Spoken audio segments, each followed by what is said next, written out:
ಒಂದನೇ ತರದವರು pure non veg, chicken, mutton, fish, ಪುಕ್ಕ ಮತ್ತೆ ಬಾಲಾನು ಬಿಡಲ್ಲ, ಬೋಟಿ ಮತ್ತೆ ಗೋಟಿನೂ ಬಿಡಲ್ಲ.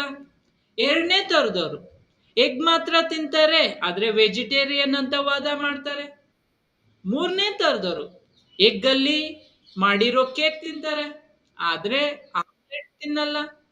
ನಾಲ್ಕನೇ ತರದವರು ಚಿಕನ್ ಬಿರಿಯಾನಿ, ರೈಸ್ ತಿಂತಾರೆ, ಆದ್ರೆ ಚಿಕನ್ ಪೀಸ್ ಮಾತ್ರ ತಿನ್ನಲ್ಲ. ಐದನೇ ತರದವರು ಮನೇಲಿ ತಿನ್ನಲ್ಲ, ಆದ್ರೆ ಆಚೆ ಕಡೆ ಚೆನ್ನಾಗಿ ಬಾರಿಸ್ತಾರೆ. ಆರನೇ ತರದವರು ಬಲವಂತ ಮಾಡಿದ್ರೆ ನಾನ್ ವೆಜ್ ತಿನ್ಬಿಡ್ತಾರೆ.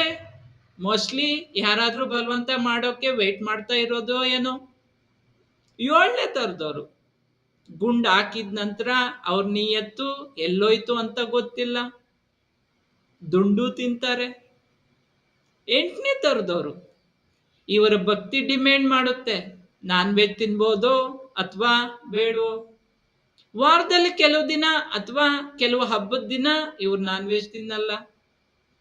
ಇಷ್ಟ ಇದ್ರೆ ನೀವು ಖಂಡಿತ ನಾನ್ ವೆಜ್ ತಿನ್ಬೋದು, ಆದ್ರೆ ಯಾವ ತರ ತಿನ್ಬೇಕು, ಎಷ್ಟು ತಿನ್ಬೇಕು ಗೊತ್ತಿರ್ಬೇಕು.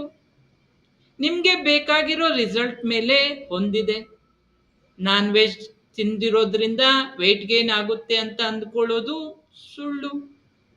ಮತ್ತೆ ಕೆಲವು ವೆಜಿಟೇರಿಯನ್ಗಳಿಗೆ ಬೇರೆ ಕೆಲಸ ಇಲ್ಲ, ನಾನ್ ವೆಜ್ ಮತ್ತು ನಾನ್ ವೆಜಿಟೇರಿಯನ್ ಮೇಲೆ ಕಣ್ಣು.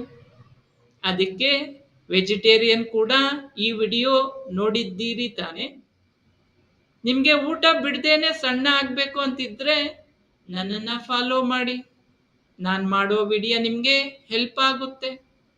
ಒಳ್ಳೆ ಕೋಚ್ ಬೇಕು ಅಂತ ಇದ್ರೆ ಉಪಾಯ ಅಂತ ನನಗೆ ಮೆಸೇಜ್ ಮಾಡಿ, ನಾನು ಖಂಡಿತ ರಿಪ್ಲೈ